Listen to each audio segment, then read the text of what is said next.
log in Lowe's app. Hey guys, welcome back to our channel. So you could either use a browser version in your mobile device or an app as well. If you want to use the app, simply open up your app store, type in Lowe's on the search bar and install the app. After completely installing, tap onto the open button.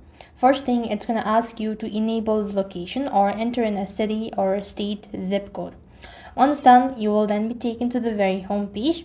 Here, at the very bottom right, select account. Then you go to sign in or create from the bottom, which is right in center in a blue color. Select that out. Add in your email address that you want to go ahead and log in with. So basically, you just need to tap onto the sign in button, enter in your credentials, your email and a password, and you'll be logged into your account successfully. So that is basically how you'll be able to log into Lowe's account. I hope the video was helpful. Make sure to like, share and subscribe. Thank you for watching. See you in the next video.